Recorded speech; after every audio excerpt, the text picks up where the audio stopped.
Hello, everybody. This is J.A. Huss with The Perfect Story. This is week 4, point of view and characters. So here's our schedule of all the courses I'll be putting up every 2 weeks. And we're almost halfway through the course, video 4. So this one is all about point of view. And point of view is only important in that it sets up your voice as an author. That's really the only thing that matters about point of view. Unless you're telling an unusual story and you're using point of view as a literary device. So you actually have 4 different options. You have first person point of view, which is when you use the pronoun I, as in I am telling the story to somebody. And you can do that in present tense or past tense. Second person is when the story is told to you, and third person has 2 forms, limited and omniscient, and that's when you use the pronouns he or she. So first person point of view is when I am telling the story, and this is what I do in all my books. All my books occur in first person present tense, so the reader is going through this story as if they are the character. Lots of people do this. In fact, there's a ton of well-known books out there, and this is just a few of them that I am using as an example. The Altered Carbon series by Richard K. Morgan is first person past tense. The Hunger Games by Suzanne Collins is first person present. The Martian by Andy Weir, first person present. 50 Shades of Grey is first person present. And 13 Reasons Why by Jay Asher, which is really popular right now because of the Netflix series, also first person present. So I get this, I see this all kinds of discussion over on the author forums, and why? I don't know why these stupid fucking people keep saying nobody reads first person. It's like, just shut the fuck up, because there's so many popular books in this point of view. It's ridiculous. So if you hear other writers saying nobody reads that, or I would never read that, well, who cares what they're going to read? Okay, if they don't read first person, they're not reading all these super, fabulous books that are, mega million bestsellers. So their opinion doesn't really matter. The only thing that matters is that this is the point of view that you want to write in. If you don't want to write in first person, don't. But if you do, don't let anybody tell you that it's not a good idea, because they're just fucking wrong, okay? They're just being stupid and narrow-minded, and they have no idea what they're talking about, because obviously these examples I just showed you prove them wrong.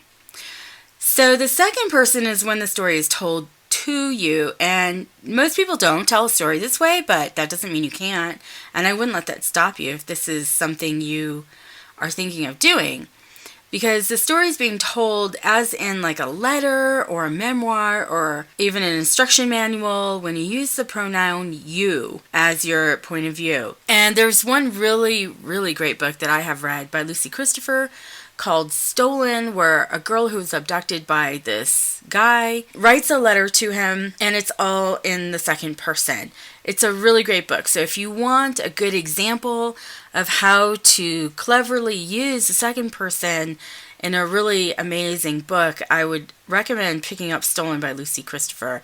The 5th season, which is a really big fantasy series releasing right now by N.K. Jemisin, is told in 2 points of view, and one of them is the second person, and one of them is third person as well. So it's a little bit strange when you first start the book, but it didn't bother me. I finished book 2 and waiting for book 3, so didn't bother me at all. Another one is one that I just found recently because I was just cruising through audiobooks, and I found this Blackbird series by Anna Carey.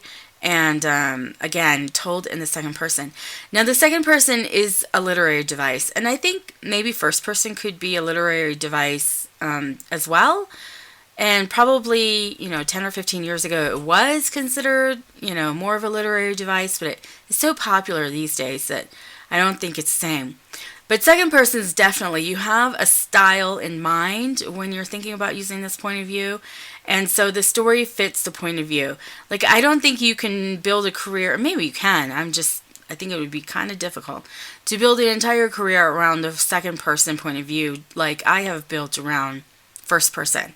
So I think it's a device you use in limited situations when the story calls for it. The third person, limited, is in he or she, and limited means just what it sounds like, that there's a narrator in the story, and they're telling the story using the pronouns he or she, or they, and limited means they only have access to certain number of characters' point of view. So they don't know everything, they only know certain things. And this is pretty common. Almost everybody uses third person when they're telling a story. Most authors choose this thinking it's easier or this is how it's done. I really think writing a good third person story is much harder than the other two, because most of them, in my opinion, just suck.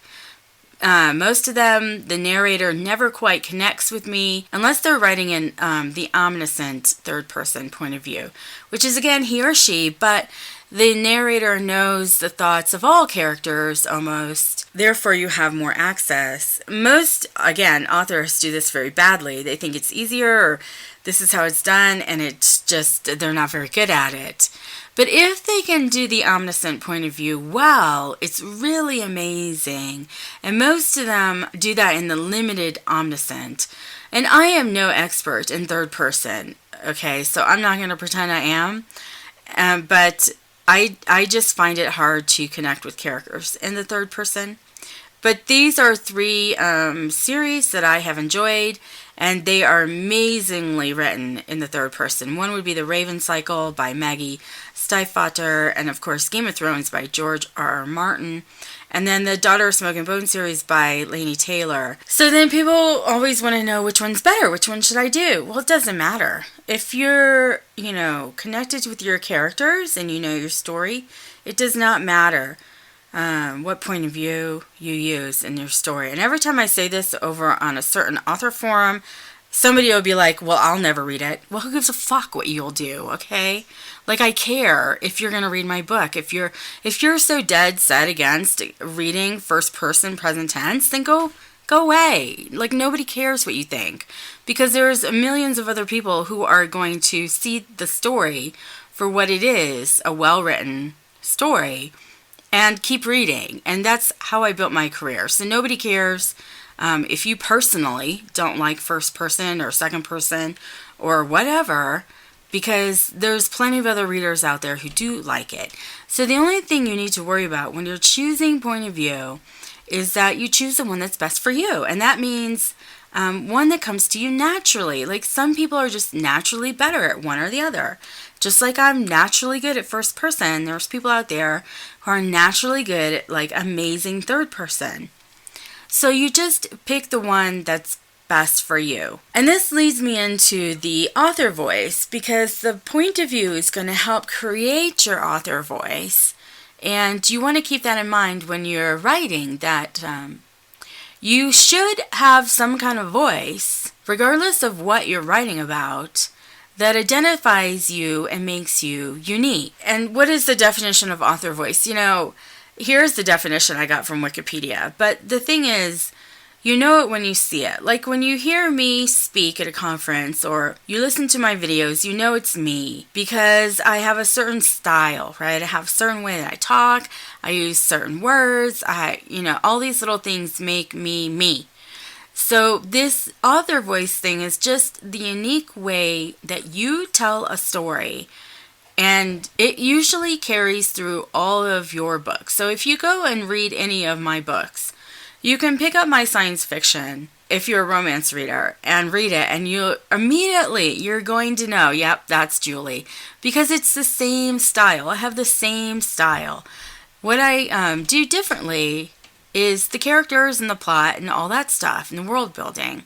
So the voice is something that is unique to you. So what is voice? Your author voice includes point of view, dialogue, sentence structure, and length of sentences. I will say that I generally write short sentences in romance. In science fiction, I write a little bit longer sentences because the readers are just different. But I usually have a short sentence, and I usually have short paragraphs.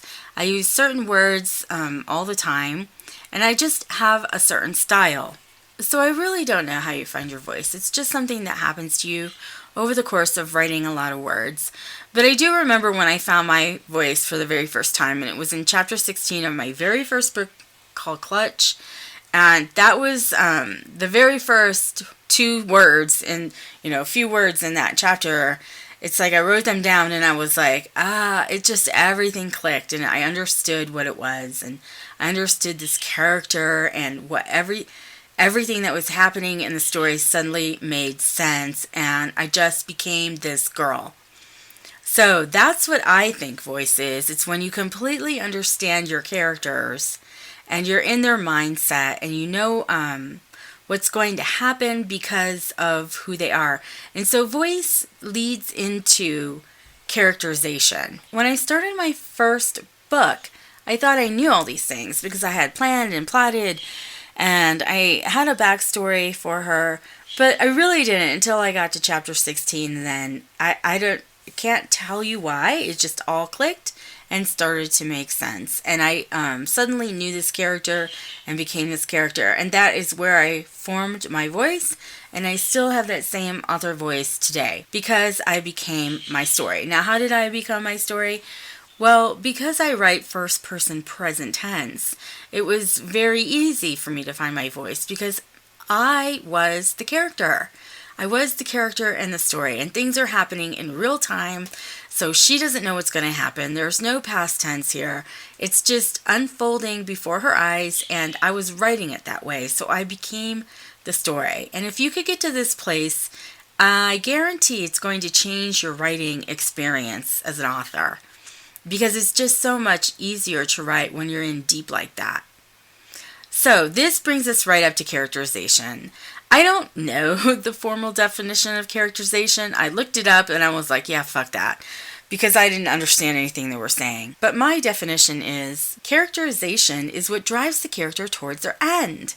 My characters start with the past. Everyone in the story has a past that makes them who they are. And then I take that past and fast forward to the moment in time when I start my book and where my character has a problem. So all these things that have happened to my character in the past make them the person that they are today. The bottom line is that every person on this planet has a few life-defining moments in their past. So you want to ask yourself when you're thinking about your characters, what moments in my character's past made them who they are today? Because your characters are real people. If they're not real people, then your readers are not connecting to them. So you have to treat them like they are real people. And the plot that is unfolding in your book is really happening to them. If you treat your characters and your plot this way, I think you're going to find that writing becomes a whole lot easier. So I'm going to go through the characterization of taking turns. So I knew going in who Chella was and why she was there playing the game, but each of the men also had a past. I didn't have to explain all the guys at once because I planned this as a 3-book series, but I knew them going in. I knew before I started writing. I knew each one of them had dramatic events that formed them into the adults they are right now when I started the story. So Chella's defining moments in her life were she grew up as the privileged daughter of a U.S. senator, which that implies a lot of things right there. Number 1, you're in the public eye. Number 2, you're pretty wealthy. Number 3, your father has a lot of power. And number 4, there's lots of expectations for this girl to behave and act a certain way. On top of that, her mother was fanatically religious. So that just compounds it into more expectations, right?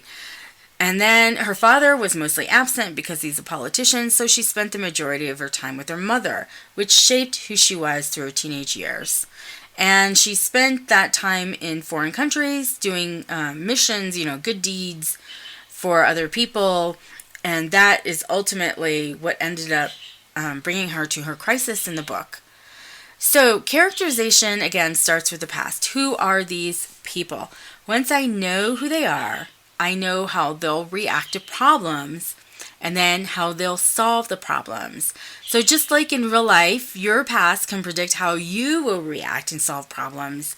Knowing your character's past gives you a roadmap for how they will do this also. It's kind of like being an actor, I think. I've never been an actor, so I don't know. But in a book, when you're writing, you're kind of like acting it out. And that's how I see it in my head, is I plan the scene in my head, and it's like a little movie running up there, and I just write it down. So I think it's got a lot of similarities. So what matters in their past? Their family life, number one. How did they grow up? Were they rich? Were they poor? All these things are going to affect how they see the world as an adult. So you got to think about that. It's very different for Chella, who grew up in a privileged family with lots of power, or somebody who's growing up, a very poor, house in a small town down south. Like, that is just totally different. What do they do now? Are they successful? Did they fail at things? Are they educated? Do they work? What kind of job do they have? And then what makes them happy or sad? Like, do they have goals in life? What do they enjoy? And what are they trying to avoid? But you ultimately have to know what drives them, and all these things help you understand what's driving them forward in the story. Because the reader needs to know, what do these characters want? That means you need to know it, because you can't tell the reader if you don't know it. What doesn't matter in characterization? I mean, the name, the eye color, the hair, the clothes. I think the more books you read, the less shits you give about name, eye color, hair, and clothes. Unless you're writing romance, I kind of think, like clothes especially, the women reading romance, they like to live vicariously through the main characters, so they like to hear about the descriptions of the dresses and the jewelry and the hair and all that kind of stuff. So if you're writing romance, these things are more important. But, I remember how I agonized over picking names in the first, several books. And now it's just like, what fucking name haven't I used? Okay, she's Lisa. All right, like, I literally spend that much time on names. That's it. So these things aren't what matter in characterization, not at all, unless they have a direct impact on your story, like perhaps the name means something in the story, especially like if you're in fantasy or science fiction or paranormal romance or something like that.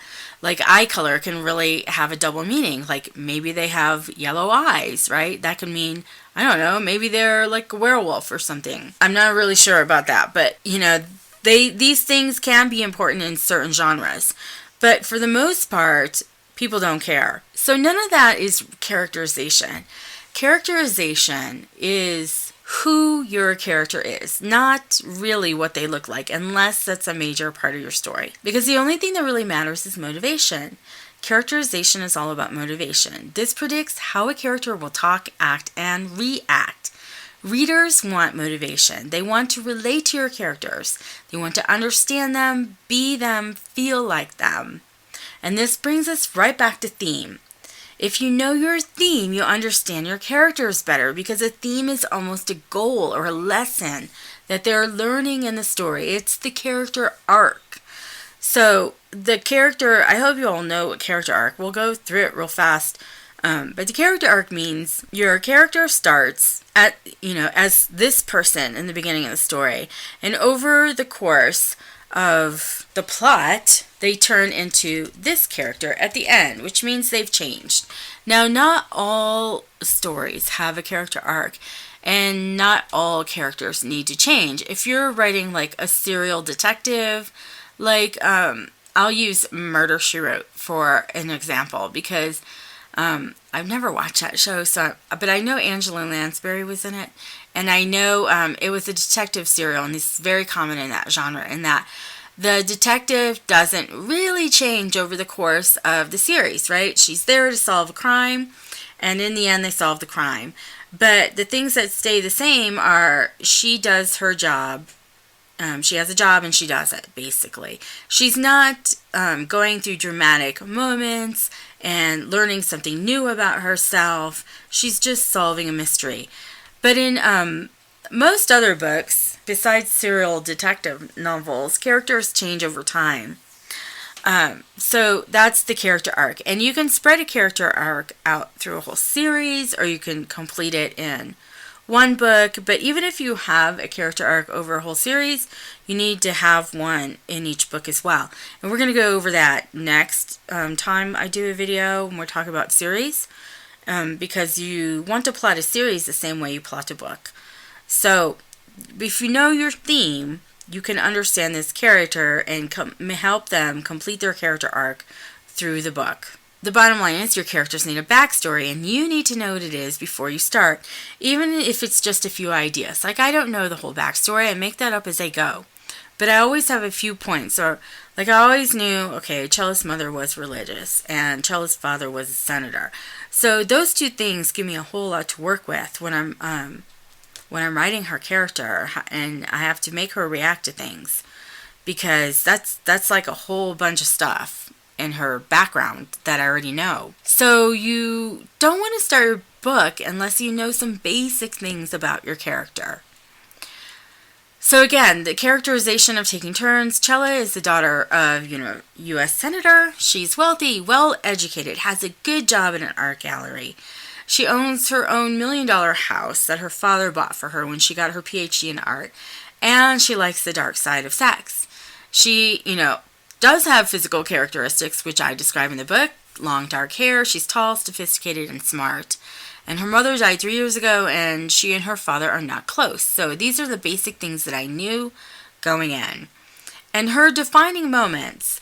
So once I get that done, I come up with the defining moments. And I knew all these 4 things were really the things that shaped her from a child into an adult. Is the fact that she was the daughter of a U.S. senator, and her mother was fanatically religious, and her father really wasn't around, so her mother was in charge of her, and she spent most of her time in foreign countries with her mother. So all of this leads to her crisis at the end. So every word, every thought, every action I write about Chella is all based on this knowledge of her. So the characterization of FLEDGE, this is about Junco, and I Am Just Junco Book 2. She's a military brat. She was brought up as a cadet in military school. She had advanced training as a sniper after graduation. And no one in the book cares what she looks like, because she is just a crazy girl. All you can think about is how crazy she is. And before book 1 starts, she killed her father, lost her memory, and then learned later in the book that she's not human. People have been cloning her. And so all these things, she lost her memory, so she didn't know this. But I had to know this, right, before I started writing her. So these are all things that I had to know and then parcel out through the book as she worked through the traumatic event that caused her to lose her memory, and then had her remember everything that had happened to her and made her who the girl she is today. So I knew going in that she was abandoned by her mother at a young age.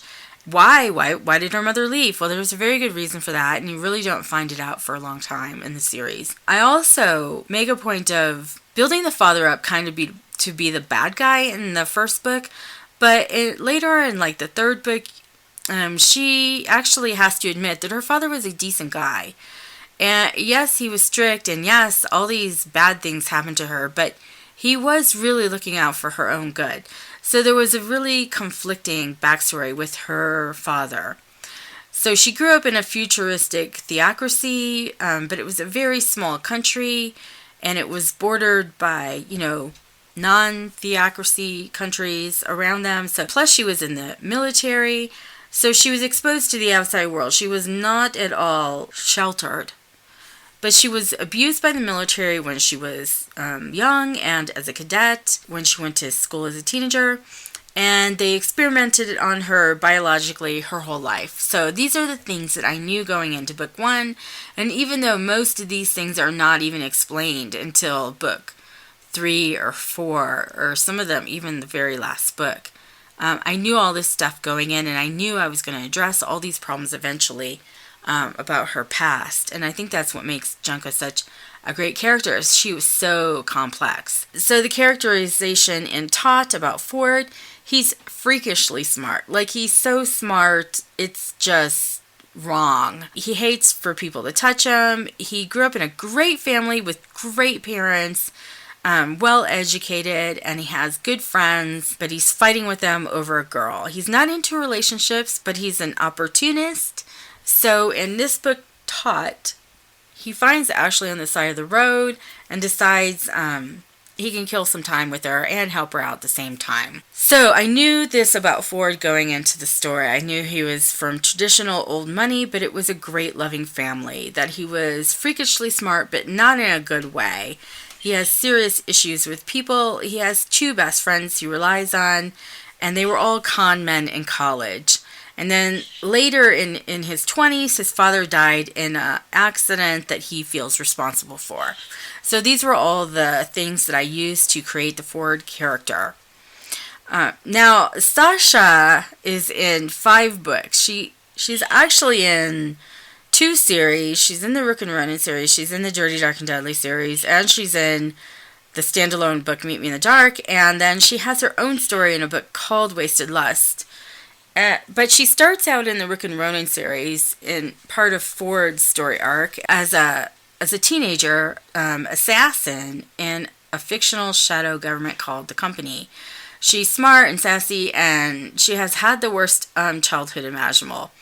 In the book Slack, where she first appears, she's a seemingly innocent kid with braces who helps Ford choose Christmas presents. But as the stories go on, and we get into the Dirty, Dark, and Deadly series, we realize that she's not anything what she appears on the outside, and she's got this really complicated backstory that leads into a really complicated shadow government storyline, which is really great. I think Sasha is probably the character most people like the most in all of my books. When I asked this question in my fan group, who's your favorite character of mine and why? And overwhelmingly, Sasha came out on top. And so I knew these defining moments about Sasha's backstory. Her father was an arms dealer in a secret society called the Company.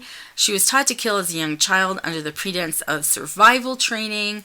She meets Ford Aston in the book called Slack, and her father is murdered the same day, which changes her life forever. And then her grandparents are murdered, so she teams up with other Company assassins to bring the organization down. So I knew these were all defining moments in Sasha's life. And all of these things carry all the way through the last book into Wasted Lust, where she's still dealing with all these things in the past because she was a teenager when most of this stuff happened. And so, teenagers don't deal with things that well. So that's what started her character arc in Wasted Lust. So the best question to ask yourself when you're thinking about writing characters is why? Why are my characters saying this? Why are they doing this? Why are they acting this way? And if you don't know why, you don't know your character. If you don't know your character, you can't write about them with any conviction. So again, characters in a series, you should take time to get to know them one at a time. In my JUNCO'S series, there's 6 books, and one of them is a novella, but there's 6 books. And there's at least 3 dozen major characters, like major characters, meaning they have an influence on the final outcome. But you cannot introduce them all at once. So in book 1, I introduced around 5. Book 2 is where most of them come into play, and I introduced 15 of them.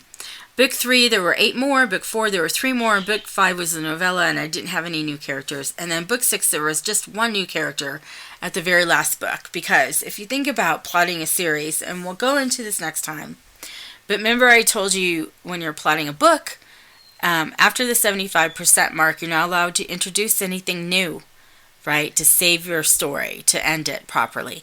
Well, the same thing goes with the series. So I didn't want to introduce anybody new in the last book. I wanted all the characters and plot lines to meld together and come to a conclusion. And this character had been mentioned in a book previous, so he was not brand new, but he hadn't had any appearances. So the last book is where you get to know him, even though he was mentioned in book 4, I think. So you want to make sure that you introduce your characters in the proper sequence as well. So how should you do it?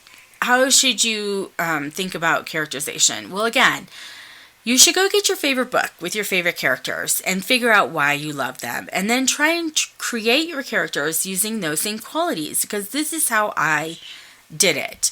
And fans love my characters because they usually have these 6 things in common. They are never what they appear to be, so I'm always hiding something about the character, or I try to make them really bad in the beginning, because I write anti-heroes. I don't write many heroes at all. I mostly write anti-heroes, so I want the reader to believe they're really despicable people in the beginning, and they are usually very closed off to most people, but there is a group or a team or at least one person that they can be themselves with, so that the reader can see how they truly are underneath all their facade and pretenses and all that. And themselves is typically a stand-up person with a lot of issues. Like, they're only a stand-up person with certain people. And that's why they're anti-heroes. They're not out for the good of all. They're only out for the good of themselves, mostly, because that's really what defines an anti-hero. But there's usually one or two people around them that they're going to go out of their way to help as well. And they are misunderstood outsiders on the edge of society. So there's lots of walls to break through for the reader and me as a writer, which makes it interesting. And they are always loyal and loving to certain people. And they are only perfect as a team. These are 6 things that I always have in my characters. And I think if you go through each book, you can find them. I mean, I can think of a couple that probably don't have this theme. But those are standalones and not a series. So the series that I use as my example when I say, okay, what book do I love? And what book do I want to emulate? Or what characters do I love? And what characters do I want to emulate? It's the Altered Carbon series by Richard K. Morgan, which is a hard sci-fi series written in the future in first person, past tense, about a guy named Takeshi Kovacs, and he's a cold-blooded futuristic mercenary who left it's called the Envoy Corps, and it's like an elite, Navy SEALs or whatever in space, So, and now he's like just this damaged killer. He's gone crazy pretty much. And he will kill anyone who crosses him. I just love that about him. He has very few loyalties. And even if he's loyal to you in the moment, if you fuck him over, you're dead. So I love that about him. So, but he does have this one person that's alluded to in the very first page, very first chapter of book 1, that he's 100% committed to. They're like star-crossed lovers, and it's never going to happen. But it really gives them an insight into his character, having this one person in this series that shows you that he's more than just the killer that people think he is. So when I go to, I don't do it as much anymore, but when I first started writing Junko, I compared everything to this series.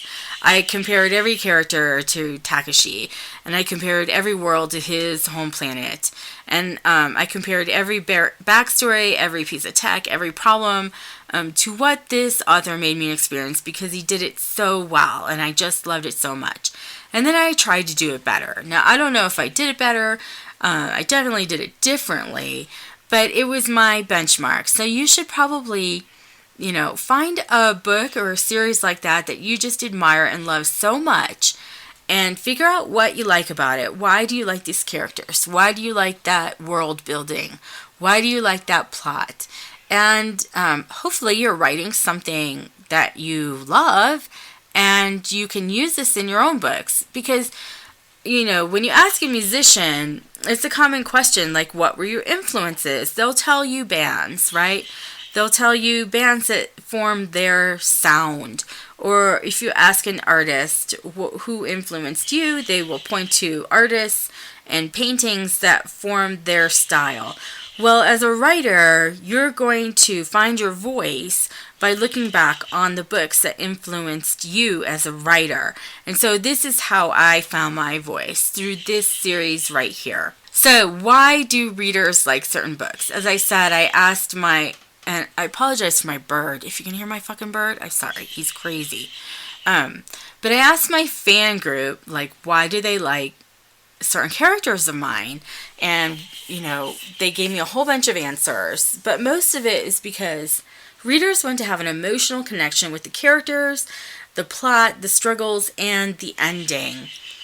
And an author who knows his or her voice delivers this on a consistent basis.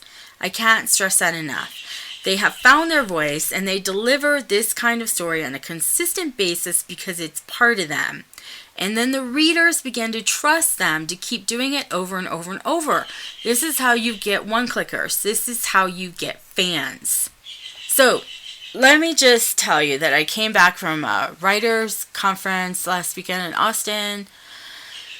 And, everybody's so worried about autoresponders and emails and newsletters and keywords and all this other bullshit. But let me just tell you something, you guys. Keywords won't get you fans. Marketing won't get you fans. A great cover won't get you fans. A blurb won't get you fans.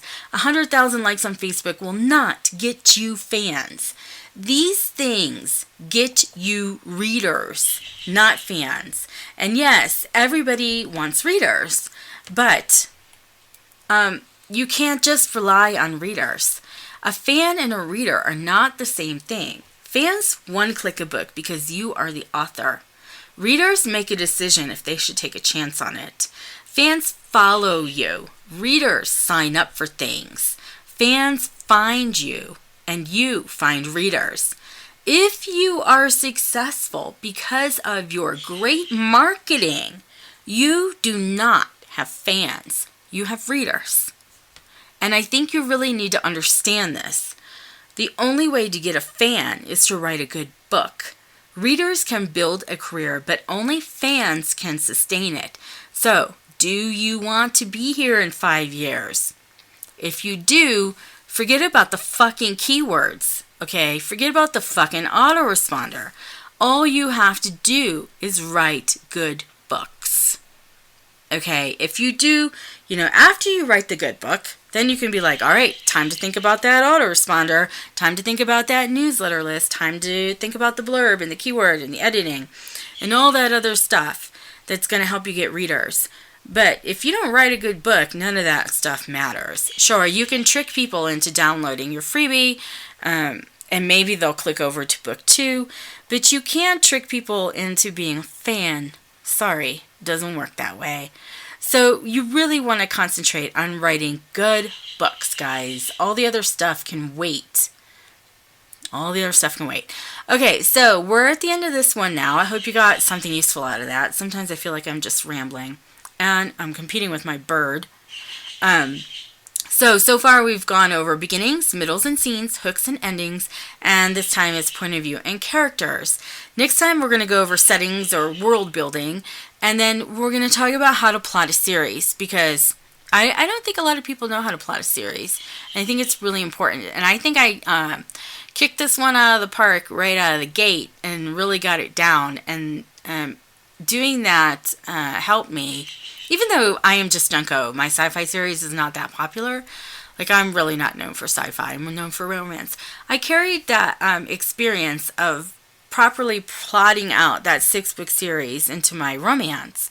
And so far, it was a good investment in time. So we're going to talk about world building more and how to plot a series coming up. And again, if you have any questions, just feel free to leave a comment. I think I answer all of them, but if I miss it, I apologize. I try to answer it when I approve it or when I see it come through my email that I get a notification. But if I miss it, I apologize. Feel free to leave another comment if I do. And then again, if you don't want to check back every 2 weeks, because this releases every 2 weeks on Wednesday, just fill out that form below and I'll send an alert to your email, and you can read it in your email instead of hopping over to the blog. Okay, that's it for this time. I hope you got something good out of this, and I'll see you next time.